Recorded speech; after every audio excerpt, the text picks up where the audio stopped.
Post-Nietzschean Prelude. The home beyond the house is the desert. Exile, foreigner, refugee, stranger, which you are or which you will soon become, if nowhere else but in this dead writing.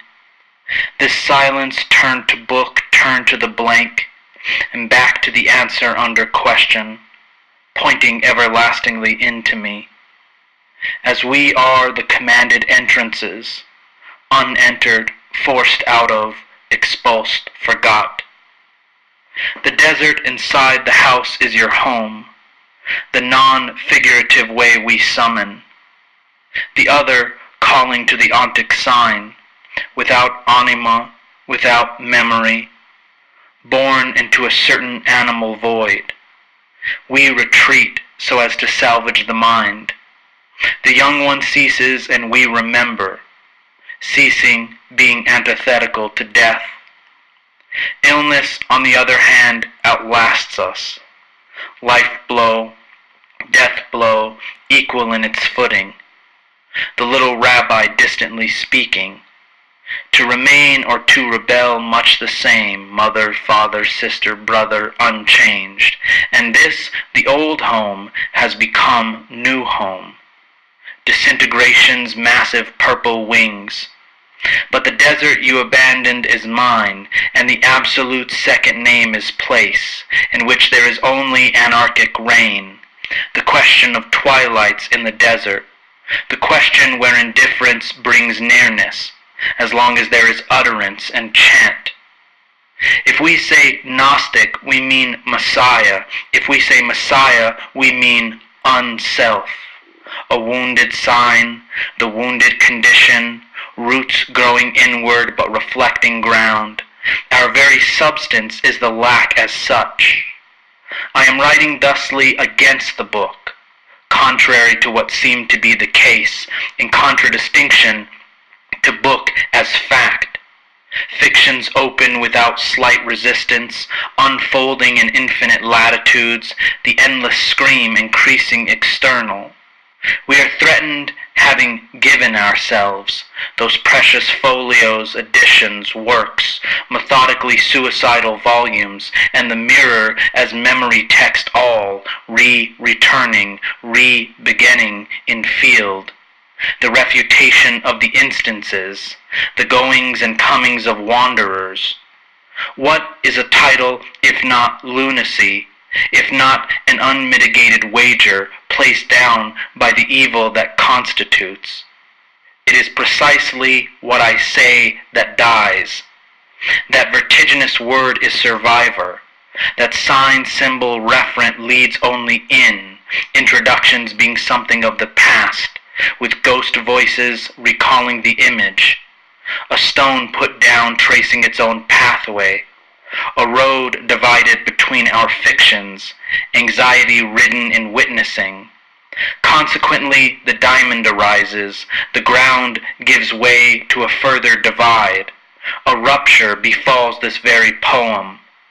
The lines read are exhausted rituals, as I'm sure you're equally exhausted, with all these unavoidable ruins, the non-temporal discontents and the rot, the triad, trilogy, the trinity, sharing a many-sealed act for nothing, and then being emptied out of absolutes, which they themselves select from the bottom, before the little rabbi when he drifts out to sea to find another torment. In this water the mind is Antichrist. The reddish ghost remains in its choosing. And if you think I'm losing track, you're wrong, or not so much wrong as lightly awry. There is an after the sun in judgment, a moving toward the unmovable. Each individual's isolations, opening, rupturing, closing again, the great questioning of all questioning, unoriginated ontologies, unseen and unseeable fixations. And yet it is said we must move beyond, ingratiate ourselves to any form. Anything will do if we are silent or moderated or transmigrated. As the saying goes, or as it is said, changeability begins from within.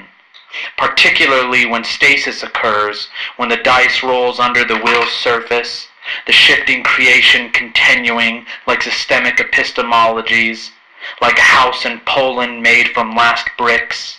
Identity, eating identity, big bodies consuming little bodies, and the question of speech as escaping, like sand escapes, like nakedness escapes, like the desert's impossibility, or as an ahistorical being drifts into the non-sea to find herself grasped, knowing what the non-book will be in time, and how she will become a god of gods, an uncountable singularity, a necessary fallacy deaded.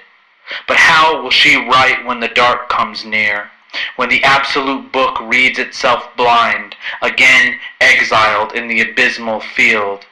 As Moses floated and climbed and passed on, his word a relational avoidance, distraction until the day of judgment, as if that was not unconditional, as if the order of questioning changed when we all know the questioning remains, when we have become inquiry itself. When the writing ends, what will happen then? It may be this has already happened.